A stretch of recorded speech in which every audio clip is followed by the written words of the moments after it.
बिस्मिल्लाहिर्रहमानिर्रहीम बिस्मिल्लाहिर्रहमानिर्रहीम। ख़वातीन और हज़रात, आज का हमारा हालात हज़रत के लिहाज से पहला मौजू जो है वो ये है कि भारत में जो मुज़ाहरे चल रहे हैं, ये भारत जो है इसके अंदर बहुत बड़ी गेम जो है वो खेल रहा है और इसके हर काम में कोई मक्कारियत और साजिश और पसे पर्दा कहानी कुछ और होती है। जैसे कल मैंने ज़िक्र किया अपनी पिछली वीडियो में कि इसने वो गुलकारा रिहाना ने जो ट्वीट किया और अमेरिकन अहदेदारों ने या के एहलकारों ने और यूरोपियन लोगों ने जो ट्वीट किए मुजाहरों के मुतल्लक़, तो उन पर सख्त उसने नापसंदीदगी का इजहार किया। तो ऐसे ही अपने मामले को जो है ना, ये दूसरे मुल्कों से उलझने के लिए, अपने मामलात को भूल कर जो है दूसरे मुल्कों से उलझने के लिए तैयार रहता है ये, और ख़ास तौर पे मुसलमानों के निशाना बनाता है। रात भी बहुत बात हो रही थी कि ये जो पुलिस बेजा ताकत का इस्तेमाल कर रही है और ये जो हुकूमत जो है जिस तरह से मुजाहिरीन को डील कर रही है, और उसके साथ एक और बड़ा इशू है, क्योंकि ये भी पिछली वीडियो में मैंने जिक्र किया था कि अमेरिका में बहुत ज़्यादा कोरोना वायरस की तादाद है और दूसरे नंबर में भारत में है। तो वैक्सीन के मसले में भी जो है ना काफ़ी जो है ना भारत के अंदर बहरान पाया जाता है। पता नहीं बरतानिया से मिलकर वो कोई वैक्सीन की तैयारी में है मसरूफ़ है या कि और किसी मुल्क से मिलकर जो है, पर वैक्सीन का इशू भी जो है ना भारत में जो है ना बहुत ज़्यादा वो क्राइसिस की शक्ल अख्तियार करता जा रहा है। अलबत्ता अल्लाह ताला से मेरी तो दुआ है एज़ ए पाकिस्तानी होने के नाते कि ये भारत जो इन मुजाहरों के पीछे मुसलमानों के ख़िलाफ़ गेम खेल रहा है। मुसलमान पाकिस्तान में भी हैं, भारत के अंदर भी 35-40 करोड़ मुसलमान हैं। सिखों के तो बड़े चर्चे किए जाते हैं, लाखों में, सिर्फ पंजाब के अंदर सिख हैं। मुसलमान तो पूरे भारत में फैले हुए हैं। मैं ये कह रहा था कि मुसलमान तो पूरे भारत में फैले हुए हैं और उनको खफीफ पेश किया जाता है, मिज़रेबल, डोमिसाइल नहीं है, मस्जिद शहीद की जाती है और बहुत ज़्यादा उन पर जुल्म किया जाता है। तो इनके ख़िलाफ़ भी भारत हर वक्त साजिश में मसरूफ़ रहता है। बांग्लादेश के मुसलमानों के ख़िलाफ़ भी साजिश में मसरूफ़ रहता है, श्रीलंका के मुसलमानों के ख़िलाफ़ भी साजिश में मसरूफ़ रहता है और मकबूजा कश्मीर के मुसलमानों के ख़िलाफ़ भी साजिश में मसरूफ़ रहता है। अफ़गानिस्तान के मुसलमानों के ख़िलाफ़ भी साजिश में मसरूफ़ रहता है। और ज़ाहिरी पिक्चर तो यही है ना कि भारत में मुजाहरे हो रहे हैं, लाल किला पे धावा बोला जा रहा है, पुलिस ताकत का इस्तेमाल कर रही है, किसान जो है ना बिखरे पड़े हैं और मुसलमान वहाँ नमाज़ पढ़ते हैं और सिख उनकी हिफाजत करते हैं। हाय हाय हाय हाय, 35-40 करोड़ मुसलमान हैं, वो नमाज़ पढ़ते हैं और 70-80 लाख सिख जो वहाँ रहते हैं पंजाब, सिर्फ पंजाब में, वो उनकी हिफाजत करते हैं। ये कैसी मुसलमानों को बेवकूफ़ बनाने वाली, मुसलमानों की आँखों में धूल झोंकने वाली, शुगर कोटेड तरीके से जो है मुसलमानों को अपने शैतानी मुलायम और रेशमी जाल में जकड़ने की एक शैतानी कोशिश है, शैतानी एग्रेशन है कि जो पूरे हिंदुस्तान में फैले हुए हैं। 35-40 करोड़ मुसलमान हैं, वो नमाज़ पढ़ते हैं, उनको तो सिक्योरिटी फोर्सेस से ख़तरा है, और जो सिर्फ पंजाब की हद तक सिख हैं और लाखों में हैं, वो उनकी हिफाजत करती हैं। ये सिखों को कौन सा शैतानी जाल जो इतना ताकतवर बना रहा है कि पाकिस्तान को भी जकड़े हुए हैं और इंडिया में मुसलमानों को जकड़े हुए हैं। मुसलमानों, ज़रा ठंडे दिमाग से दावत फ़िक्र दे रहा हूँ और आप भी ज़रा ठंडे दिमाग से सोचें कि 35-40 करोड़ मुसलमान किसानों के जुलूस में और मुजाहरे में नमाज़ पढ़ते हैं जो पूरे हिंदुस्तान में फैले हुए हैं, और उनकी हिफाजत चंद लाख सिख जो सिर्फ पंजाब में, वो उनकी हिफाजत करते हैं। ये बात आपकी समझ में आती है? साइंसी लिहाज से, कुदरती लिहाज से, दीनी लिहाज से, दुनियावी लिहाज से, जोग्राफी लिहाज से, ताकत के लिहाज से, अक्सरियत के लिहाज से या अक़लियत के लिहाज से। सिख तो खुद अक़लियत है हिंदुस्तान में जो है। मुसलमान तो एक दूसरी बड़ी आबादी है हिंदुस्तान के अंदर, मुसलमान अक़लियत नहीं है हिंदुस्तान में। उनकी हिफाजत, वो नमाज़ पढ़ते हैं, सिख उनकी हिफाजत करते हैं। ये वही शैतानी जाल है जो पूरी ज़मीन पे मस्जिदों में धमाके कर रहा है और मुसलमानों को खफीफ बनाने पे तुला हुआ है। वो मिज़रेबल हैं और चंद लाख अक़लियत सिख जो उनकी हिफाजत करते हैं। और हिंदुस्तान भी अंडर एग्रीड प्रोग्राम, ज़ाहरी तौर पर तो लड़ रहे हैं सिख और हिंदू आपस में, लेकिन उस साजिश में हिंदू और सिख दोनों शामिल हैं। पार्टीशन वक्त भी यही साजिश थी। और जब से यूरोपीय कौमें और इनविजिबल नेटवर्क इधर हिंदुस्तान में आए, तो उस वक्त से ये साजिश जारी है मुसलमानों के ख़िलाफ़ जो है।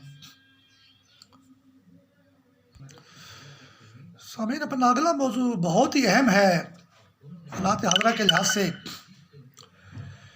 कि अमेरिकन कांग्रेस में सेनेटर्स के कोई पैनल ने, अरकान ने सिफारशात पेश की हैं अमेरिकी हुकूमत को कि अफ़गानिस्तान की जो मौजूदा हालात हैं ये इस बात का इंदिया दे रहे हैं क्योंकि तशद्दुद और वायलेंस में बहुत ज़्यादा इजाफ़ा हो गया, बम ब्लास्ट, किलिंग और हुकूमती रिट जो है वो बहुत ज़्यादा ना होने के बराबर नज़र आती है।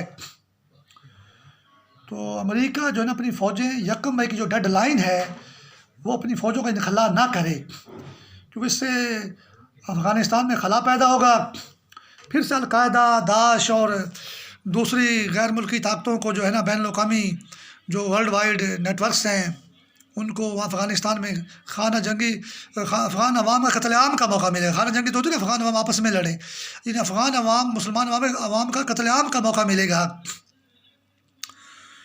तो बहरहाल तालिबान ने ये बात मुस्तरद कर दी है और तालिबान तशद्दुद से लाताल्लुक़ी का इज़हार कर रहे हैं और दाश के ऊपर डालते हैं, अलकायदा पर डालते हैं।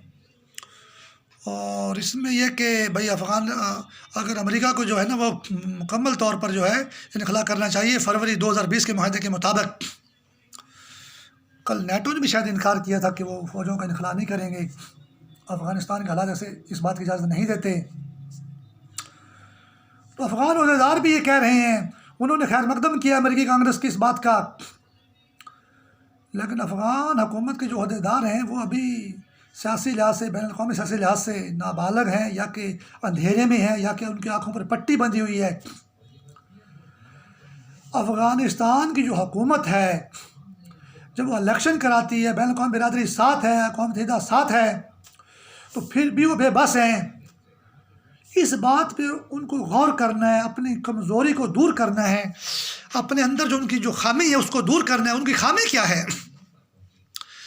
अफ़गान हुकूमत की ये खामी है कि उसे भारत के अंदर जो वो लपक कर जाती है और उससे मदद मांगती है, शेल्टर मांगती है, मुआहदे करती है, तिजारती भी और मुआशी भी और दूसरे भी इंस्टॉलेशन के जो तामीर नौ के मुआहदे करती है, वो फ़ौजी लिहाज से भी वो उम्मीद रखती है भारत से।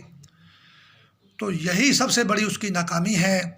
जो तालिबान उसको मार रहे हैं, जो अलकायदा और दाश उसको मार रहे हैं, उनका हेडक्वार्टर ही बम्बई में है और इंडिया के अंदर है। उन्होंने उसको बेबस किया हुआ है अफ़गान हुकूमत को, और अफ़गान हुकूमत ख़ुद भी भाग कर भारत की गोद में बैठना चाहती है, भारत से मदद लेती है। तो अगर अफ़गान हुकूमत ने खुददार बनना है, बेबसी से निकलना है, तालिबान के खौफ से निकलना है, अलकायदा के खौफ से निकलना है और दाश के खौफ से निकलना है, तो वो भारत से नाता तल्लुक़ तोड़ ले। पाकिस्तान ने जैसा भी किया है बहुत अच्छा किया है अफ़गानिस्तान के साथ, हर हाल में पाकिस्तान से अच्छे तल्लुक़ात बनाए, वस्ती एशिया के इस्लामी मुल्कों से अच्छे तल्लुक़ात बनाए, 6 इस्लामी मुल्कों से, चीन से अच्छे तल्लुक़ात बनाए, ईरान से, अरब मुल्कों से अच्छे तल्लुक़ात बनाए, अमेरिका और यूरोप के मुल्कों से अच्छे तल्लुक़ात बनाए। अगर अफ़गान हुकूमत ने अपने पाँव पे खड़ा होना है, अफ़गानिस्तान के अवाम से इखलास का इज़हार करना है, अफ़गानिस्तान की मुसलमान अवाम का सोचना है, तो सबसे पहले भारत से दूर हो जाए, भारत से लाताल्लुक़ी इख्तियार कर ले, भारत को अपना सबसे बड़ा दुश्मन समझे। उस दिन से उसमें एतमाद आएगा और वो जो है तालिबान के खौफ से भी निकल जाएगी, अलकायदा और दाश के खौफ से भी निकल जाएगी। भारत जो है ना सबसे बड़ी शैतानी कातल थ्रेट है अलकायदा, दाश और तालिबान की। भारत से दूर हो जाए अफ़गान हुकूमत जो है, कोई भी अफ़गान हुकूमत इलेक्शन में, जब अमेरिका या बैनुल-अक़वामी ताकतें अक़वाम मुत्तहिदा इलेक्शन करवाती हैं अफ़गानिस्तान के अंदर, कोई भी हुकूमत आए, और ये भी अलकायदा की, दाश की और तालिबान की पॉलिसी है कि इनको भारत के अंदर गर्क करके रखो। तो लिहाजा अफ़गान हुकूमत से मेरा ये मतलब है एक उससे एक मतलब है मुतालबा है, उससे दरख्वास्त भी है, उससे इल्तिजा भी है कि खुदारा अफ़गान अवाम का सोचें, मुसलमानों का सोचें और भारत ज़ालिम से दूर हो जाएं और अपने आप को तामीर नौ में मसरूफ़ करें, मुसलमान मुल्कों से करीब हों, चीन से, यूरोप से, अमेरिका से करीब हों। भारत से बचेंगे तो तालिबान से और अलकायदा से और दाश से भी बच जाएंगे। अच्छा, ये अफ़गान अहदेदारों का, हुकूमती अहदेदारों का ये भी बयान है कि जी अगर अमेरिका चला जाएगा तो हमसाया मुल्कों को जो है मुदाखलत का मौका बढ़ जाएगा और अफ़गानिस्तान में खाना जंगी हो जाएगी। तो अफ़गान अहदेदारों को होश के नाखल लेने चाहिए। मुदाखलत अफ़गानिस्तान में सिर्फ भारत कर रहा है और भारत इस्लाम का दुश्मन है, मुसलमानों का दुश्मन है। उसने पाकिस्तान को तबाह किया हुआ है और अफ़गानिस्तान के ज़रिए भी वो पाकिस्तान को तबाह कर रहा है और पाकिस्तान के अंदर से भी अफ़गानिस्तान को तबाह कर रहा है। लिहाजा अगर अफ़गान हुकूमत के अहदेदार अकल रखते हैं तो उन्हें भारत की मुदाखलत से बचने के लिए सोचना चाहिए। और क्या सारी उम्र अमेरिका अफ़गानिस्तान में रहेगा? क्या सारी उम्र नेटो अफ़गानिस्तान में रहेगी? तो बुनियादी कदम ये उठाएं कि भारत से तल्लुकात तोड़ लें। भारत से तल्लुक रखना ही मुदाखलत है। इतना बड़ा शैतान है भारत जो है इस ज़मीन पर। भारत सरकारी तौर पर मस्जिद को शहीद करता है, मुसलमानों को शहीद करता है, इस्लाम के ख़िलाफ़ जंग में मुलव्वज़ है। भारत में मजहबी आज़ादी नहीं है। अफ़गानिस्तान इस्लामी मुल्क है, इस्लामिक रिपब्लिक ऑफ पाकिस्तान, इसलिए वो अफ़गानिस्तान का दुश्मन है, वो मुदाखलत करता है वो। तो अफ़गानिस्तान की हुकूमत को भारत की मुदाखलत की निशानदेही करनी चाहिए ताकि पाकिस्तान का भी फ़ायदा हो जाए। और पाकिस्तान ने तो मदद की अफ़गान महाजरीन की, अफ़गानिस्तान के मुसलमानों की, भले वो ग्रुपों में बढ़ गए। अभी जब रूस के ख़िलाफ़ जिहाद हो रहा था तो तमाम ग्रुपों की मदद की है। और पाकिस्तान इस्लामी मुल्क है और वो अफ़गानिस्तान का इस्तेहकाम चाहता है, अफ़गानिस्तान की मजबूती चाहता है और अफ़गानिस्तान से बल्कि भारत पाकिस्तान के अंदर मुदाखलत कर रहा है। तो अफ़गानिस्तान ना तो अपने अंदर भारत की मुदाखलत होने दे और ना ही पाकिस्तान के अंदर होने दे। और इंशाअल्लाह ताला अफ़गानिस्तान भी मजबूत होगा और पाकिस्तान भी मजबूत होगा।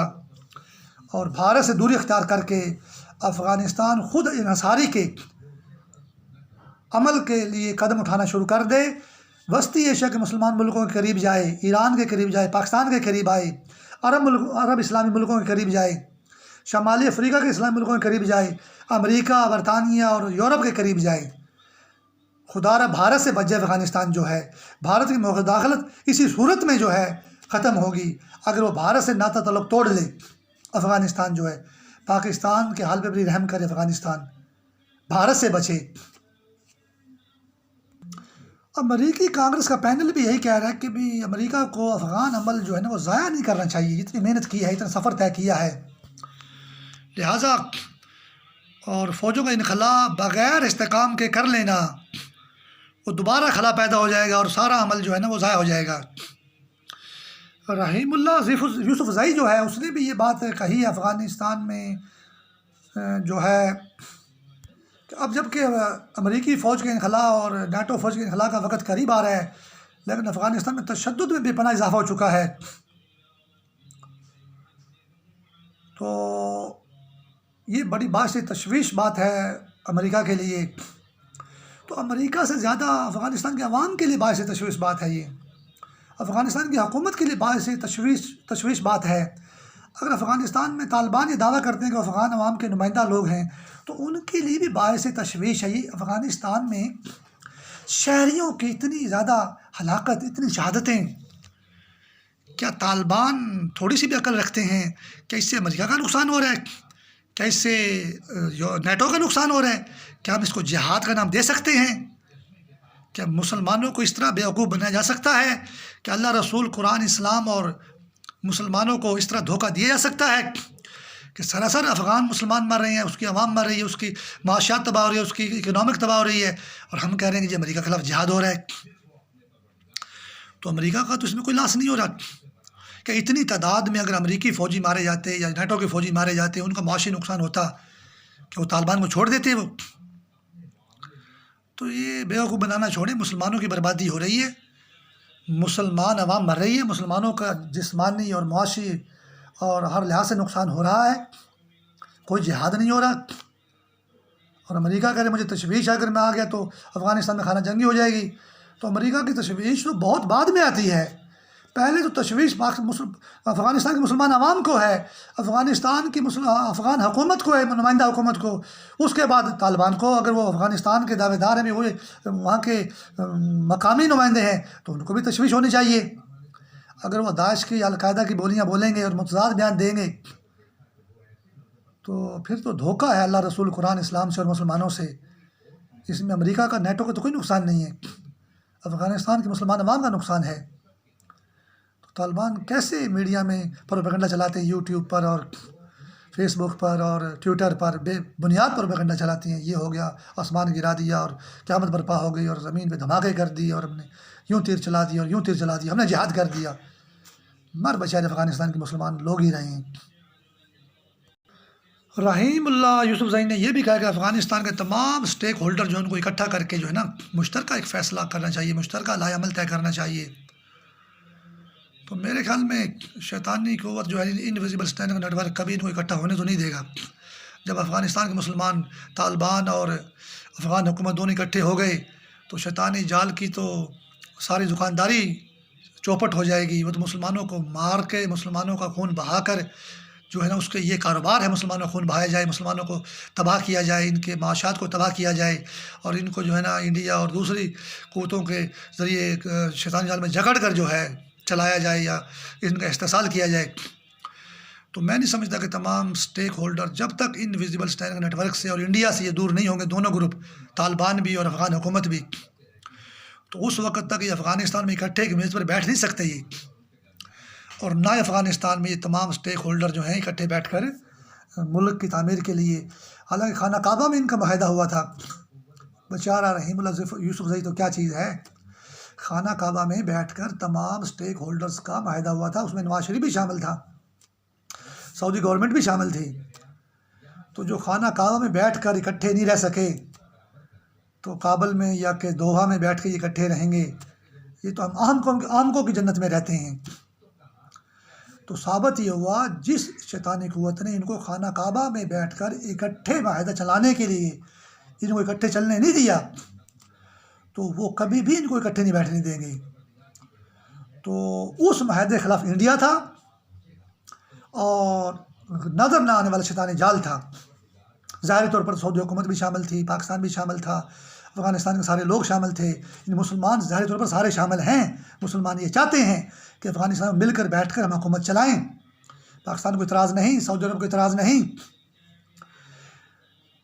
कोई इनविजिबल स्टैंडिंग नेटवर्क है और इंडिया खुल्लम खुल्ला दुश्मन है कि सारे अफ़गान लोग बैठकर अफ़गानिस्तान में मजबूत हुकूमत चला लें। क्यों, अफ़गानिस्तान अगर मजबूत हुकूमत वो चल जाती, यानी खाना काबा का माहिदा जो है वो चलता रहता, तो आज अफ़गानिस्तान एक मजबूत इस्लामी हुकूमत होती और पाकिस्तान की कमर मजबूत होती, कश्मीर के मुसलमानों के लिए मदद होती।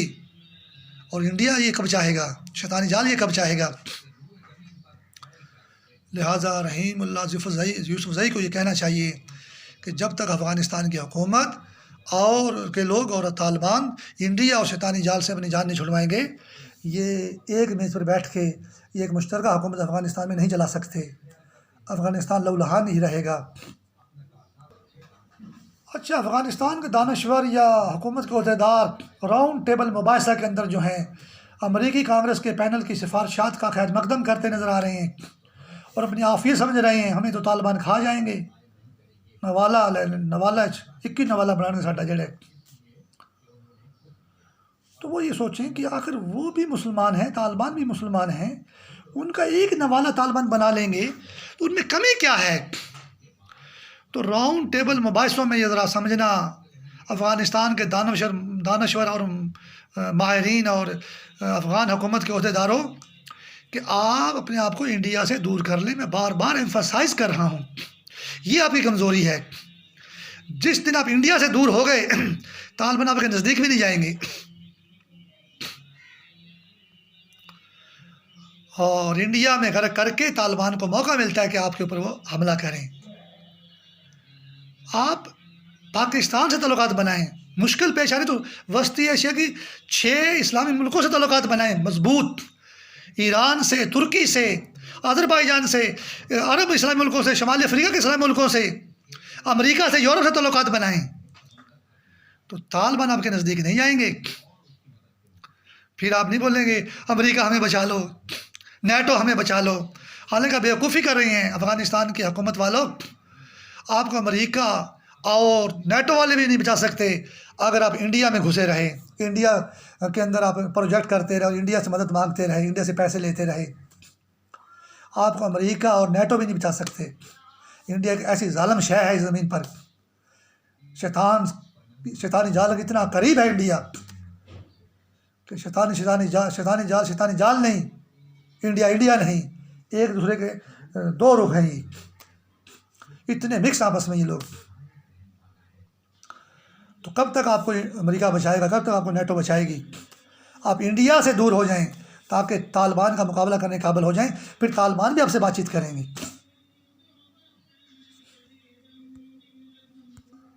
ख़वातीन हज़रात, हमारा अगला मौजू है वज़ीरिस्तान में भी हालिया दिनों में तशद्दुद में काफ़ी इजाफा हुआ है। सिक्योरिटी फोर्सेस की चेक पोस्टों पर भी हमला हुआ, पुलिस से भी कोई मुकाबला हुआ, 2 अफराद की भी हलाकत हुई और भी ज़ख्मी भी कुछ लोग हुए। और ये तशद्दुद में इजाफा जो है ना, जब चाहता है इनविजिबल स्टैंडिंग नेटवर्क तशद्दुद में इजाफा कर लेता है। जब तक रूट काजिस को रूट आउट नहीं किया जाएगा उस वक़्त तक ये ज़रब अज़ब ऑपरेशन कर लें या कोई और फौजी कार्रवाइयाँ कर लें, वादी तीरा पर हवाई जहाज़ों से बमबारियाँ कर लें, तो उस वक़्त तक इन बातों से मसले हल नहीं होंगे फौजी लिहाज से, सियासी लिहाज से। और जो है ना असली मामलात पे गौर करके जो है उनको दूर किया जाए, उन काज़िज़ को जो है ना उन काज़िज़ को दूर किया जाए, उनका हल किया जाए, उस वक़्त ये वज़ीरिस्तान का मसला हल होगा। और इनके पास रॉकेट पता नहीं कहाँ से जाते हैं, ये सिक्योरिटी फोर्सेस की चेक पोस्टों पे दाग देते हैं और इनका असला कहाँ से आ जाता है। फिर हमारे हमसाया मुल्क अफ़गानिस्तान से आता है, इंडिया देता है और वो खुद इस काबिल नहीं है, वो तो अमेरिका को कहते हैं, जो नेटो कहते हैं हमें बचाओ। तो ये सारा गेम भारत इतना मजबूत है, अफ़गानिस्तान में भी तबाही कर रहा है, पाकिस्तान में भी तबाही कर रहा है। ये भारत को खुली छुट्टी जो है ना, ये हमारी हुकूमतों की बेअक्ली से मिली हुई है, क्योंकि हमारी हुकूमतें भी भारत की तरफ रश करती हैं, लपकती हैं उसके अंदर गर्क होने के लिए। और अफ़गानिस्तान की हुकूमत भी भारत से दूर होंगे तो इनका मसला हल होगा। भारत ने कभी पाकिस्तान को तस्लीम नहीं किया, वो अखंड भारत की बदनीति पर आज भी जुल्म कर रहा है, बदनीति के तहत आज भी जुल्म कर रहा है। और अफ़गानिस्तान में भी इसलिए तबाही मचाई हुई है। और मुसलमानों को तो वो हिंदुस्तान का सिर्फ हिंदू कहता है, जो मुसलमान यहाँ रह रहे हैं, डोमिसाइल का मसला जो हिंदुस्तान में चल रहा है, वो उसका मकसद यही है, शैतानी अज़ाइम है भारत के, कि मुसलमानों की शहरियत यहाँ पे नहीं है। ये तो अफ़गानी हैं, तुर्क हैं, अरब हैं, ईरानी हैं, बाहर के लोग हैं। भले 35-40 करोड़ मुसलमान भारत के अंदर रहते हैं, भले पाकिस्तान में, भले जम्मू कश्मीर में, मकबूजा कश्मीर में, भले बांग्लादेश में। तो अफ़गानिस्तान को मुसलमान मुल्क समझता है, तो अफ़गानिस्तान में इसलिए उसने तबाही मचाई हुई है। तो भारत तो इतना जहरीला शैतानी कहर है मुसलमानों के लिए। और हमारी हुकूमतें भारत में गर्क होती हैं, हमारी पाकिस्तान की हुकूमत भी और अफ़गानिस्तान की हुकूमत भी।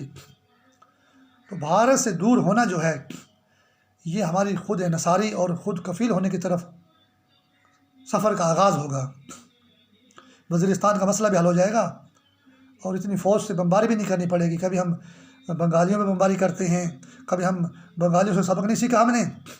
फिर 1972 में भुट्टो साहब दोबारा 1972 में बलोचिस्तान बलोचों के सरदारों पे हमला करता है, फ़ौज चढ़ा देता है। अभी वज़ीरिस्तान पे फ़ौज चढ़ी हुई है, तो कब तक हम फ़ौज चढ़ाते रहेंगे बंगालियों पर, 1972 में बलोचिस्तान के सरदारों पर, फिर अभी वज़ीरिस्तान पर। तो तो ये फ़ौज की कार्रवाई मसले का हल नहीं है। फ़ौज बेचारी भी शहीद होती है, वो भी मुल्क के फ़ायदे के लिए इस्तेमाल नहीं हो रही, और फ़ौज और अवाम में दूरियाँ बढ़ती हैं।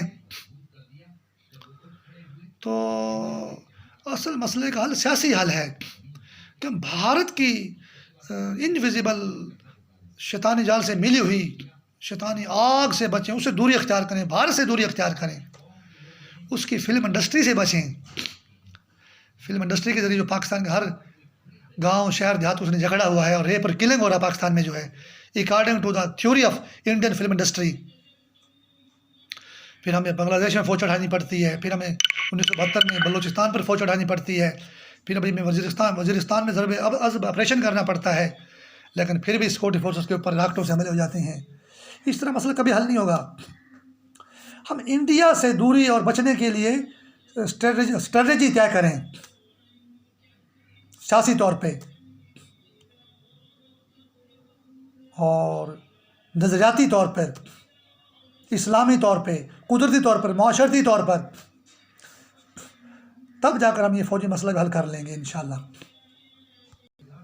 अच्छा, इस तरह तशद्दुद में इजाफे के साथ एक ही मुल्क का मौजू यही है, इसे तो वज़ीरिस्तान से मुतल्लक़ भी जब फ़ौज ने ज़रब अज़ब ऑपरेशन किया था, तो पता नहीं बहुत से लोग जो है बन्नू के करीब के इलाका है, वहाँ पे गांव में खैमों में बस्तियाँ आबाद, हज़ारों लोग हैं वहाँ पर। कुछ लोग अफ़गानिस्तान में जाके पनाह गुज़ीन हो गए, कुछ पाकिस्तान के अंदर तक आकर पनाह गुज़ीन हो गए।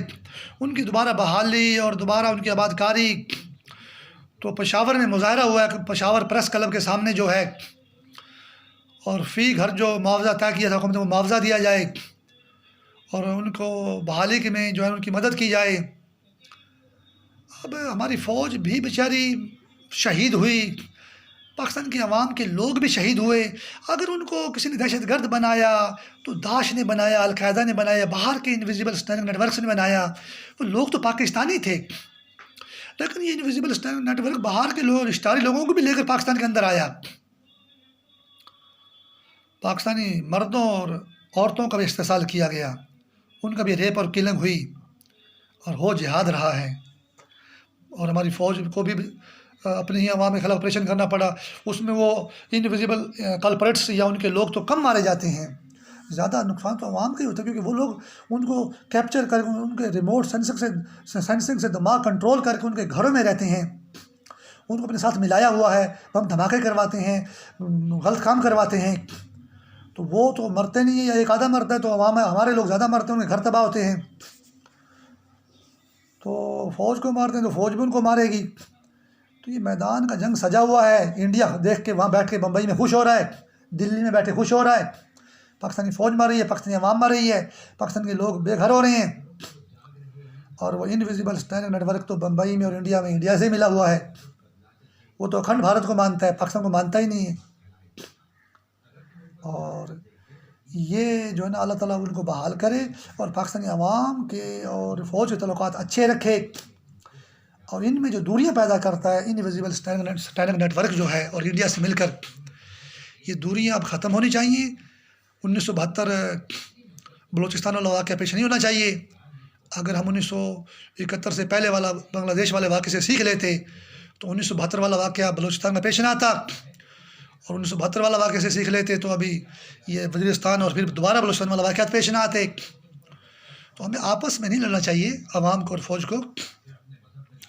हमें भारत और इनविजिबल स्टैंडिंग नेटवर्क के ख़िलाफ़ तैयारी करनी चाहिए, उनसे दूरी अख्तियार करनी चाहिए।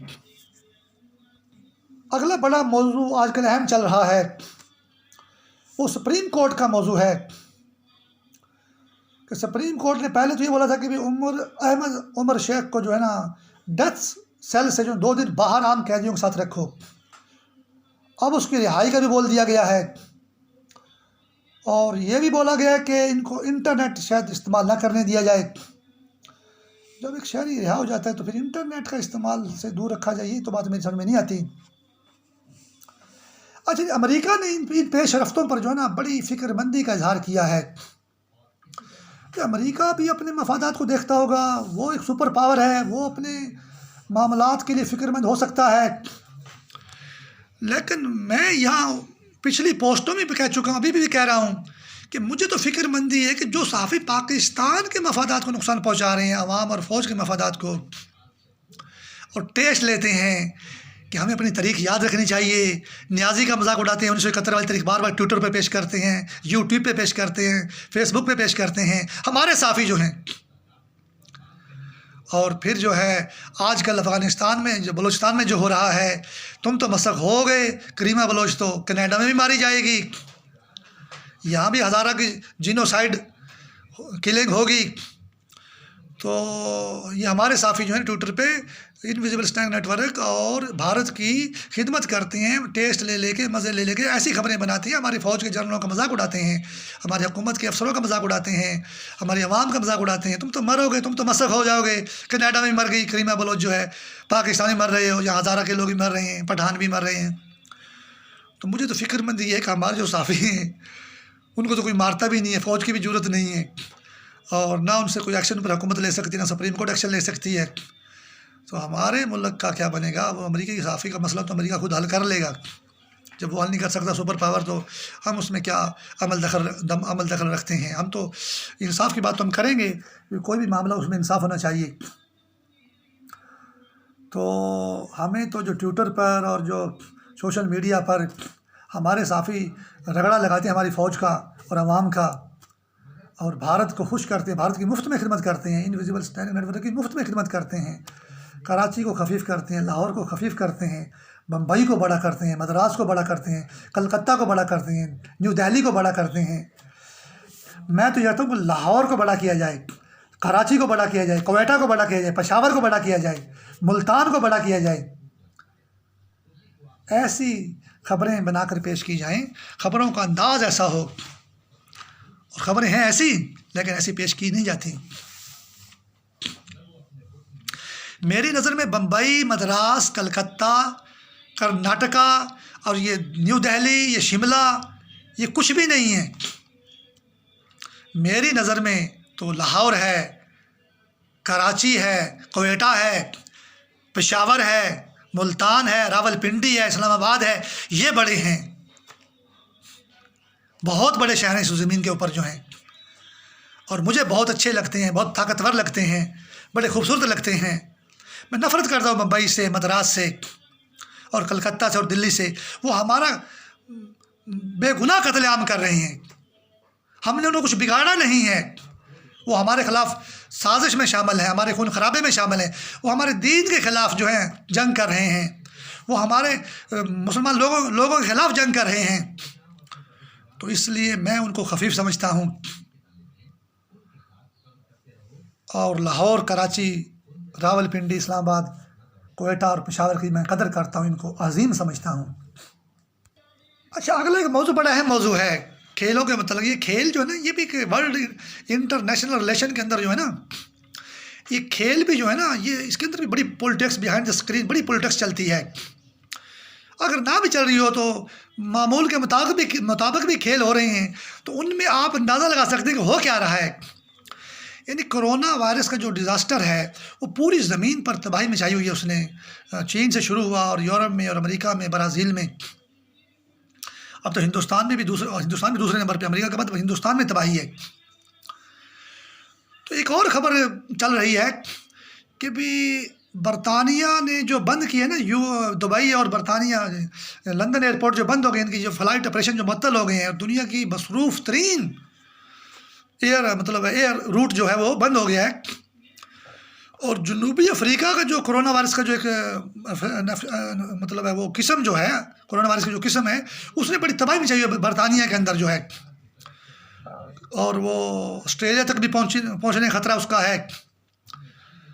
तो जब ऐसी सूरत हाल है, और दुबई वाले भी बंद हो गए और बरतानिया बंद हो गए, जनूबी अफ्रीका ने एक नई किस्म वहाँ पे निकली पड़ी है कोरोना वायरस की जो है, और उस इन्फेक्शन ने तबाही मचा दी है। तो जनूबी अफ्रीका की टीम पाकिस्तान में आई हुई है और पाकिस्तान में मैच खेल रही है। तो पाकिस्तान को तो उन्होंने खुला खाता समझा हुआ है। तो ऐसा होना नहीं चाहिए था, क्योंकि ऑस्ट्रेलिया ने जो है मैं ये रात ये भी सुन रहा था। अच्छा, इसी से मुल्क का खबर है कि ऑस्ट्रेलिया ने जो ना अपनी क्रिकेट टीम का जो दौरा जनूबी अफ्रीका है वो ख़त्म कर दिया, और वो अपनी क्रिकेट टीम जो है ना वो जनूबी अफ्रीका नहीं भेज रहा कोरोना वायरस के सबब जो है, और हमारे यहाँ ये टीम आ गई है और मैच हो रहा है यहाँ पर जो है। तो जनूबी अफ्रीका एड्स के लिहाज से बड़ी तबाही है। हमारे एक बड़ी मशहूर अदाकारा थी नादरा, हाय हाय हाय हाय हाय, इस्माइल शाह और नादरा है। मुझे एक मेरा दोस्त फयाज था, वो दिखाता था, वो उनकी जो फिल्मी शूटिंग जो है वो बेचारी वहाँ मारी गई जनूबी अफ्रीका में जो है।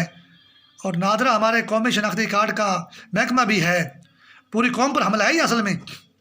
तो एड्स से ही वो वहाँ मरी थी, तो उसकी टीम यहाँ आ गई है। तो पाकिस्तान कोई ऐसा कोई लावारिस मुल्क तो नहीं है कि यहाँ कोई आ जाए और मैच खेलना शुरू कर दे। ऑस्ट्रेलिया ने तो अपने खिलाड़ियों को बचाया और वहाँ पर मैच नहीं खेलने भेजा जो है जनूबी अफ्रीका में। बरतानिया भी बच रहा है, दुबई भी बच रहा है, और यहाँ मैच हो रहे हैं। तो इतना भी कोई चक्की के नीचे हाथ पाकिस्तान का नहीं आया हुआ। ये भी मैच पोस्टपोन कर सकता था कि कुछ अर्से के बाद मैच कर लेंगे। उनकी ज़िंदगियाँ जनूबी अफ्रीका वाले क्यों आ गए? तो हमें तो पहले अपने पाकिस्तान की ज़िंदगी का सोचना है, पाकिस्तान के लोगों की ज़िंदगी का सोचना है कि इसकी तो नादरा एड्स से मरी थी जनूबी अफ्रीका में, और कहीं कोरोना वायरस से हम यहाँ मर ना जाए हम जो हैं। तो पाकिस्तान को इतना अर्जा और सस्ता करके कौन ज़िबा कर रहा है? तो ये भी पाकिस्तान की जो है ना ताकतवर पॉलिसी की निशानदेही की तरफ बात नहीं जा रही।